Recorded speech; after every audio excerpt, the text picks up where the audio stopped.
اچھا، خواتین کے حوالے سے ایک سوال، چونکہ طبی لحاظ سے بہت ساری چیزیں آ رہی ہیں اس کے اندر،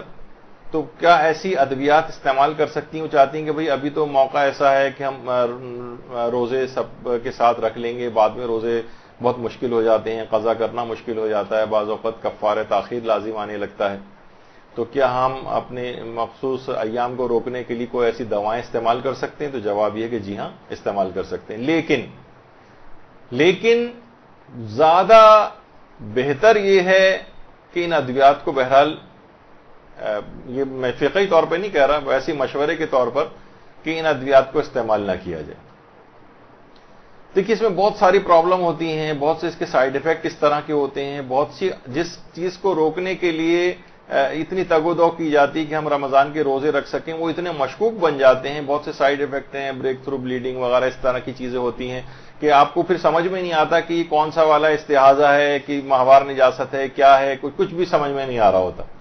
اور بہت ساری خواتین جو بیچاری جو حج پہ جاتی ہیں، عمرے پہ جاتی ہیں، وہاں ان ادویات کو استعمال کرتی ہیں، تو اکثر بہت زیادہ کمپلیکیشن اور چیزیں، اور ان کے لیے اتنا مشکل مسئلہ بن جاتا ہے وہاں پر اس کی شناخت کرنا کہ سمجھ میں نہیں آتا کہ اب ہماری ذمہ داری کیا ہے۔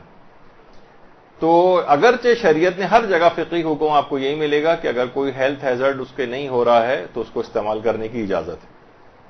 اور پھر اللہ نے ایک سائیکل بنایا ہے، ایک چیز بنائی ہے، اس میں آپ پر روزہ معاف کر رہا ہے، تو آپ کو اس کا ایک نظام ہے، اس کا ایک فطری نظام اس نے قائم کیا ہو، تو اسے آپ بائی پاس کیوں کرنا چاہتی ہیں؟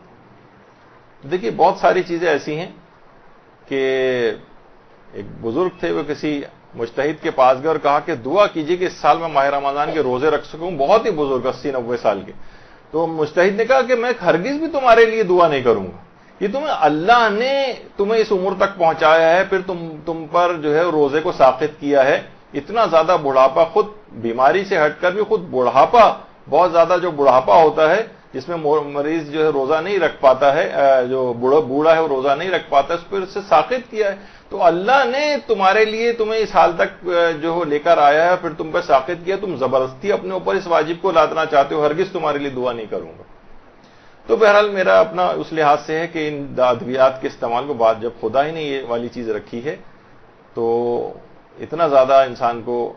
غیر ضروری طور پر متقی نہیں بننے کی کوشش کرنی چاہیے کہ وہ اس طرح کی ادویات استعمال کرے۔ سننے میں آتا ہے کہ بہت سی دیندار خواتین، متقی پرہیزگار خواتین اس طرح سے کہ ہمارے روزے سارے مکمل ہو جائیں، لیکن ان کے کچھ نہ کچھ ہیلتھ ہیزرڈز بھی ہوتے ہیں اور اتنا مناسب نہیں ہے، جن کے ساتھ کمپلیکیشن ہوتی ہیں، پھر تو پورے رمضان کے روزے ان کے اس طرح سے مشکوک ہو جاتے ہیں، سمجھ میں نہیں آتا کہ اسے کیا سمجھیں۔ برحمتك يا أرحم الراحمين وصلى الله على محمد وآله الطاهرين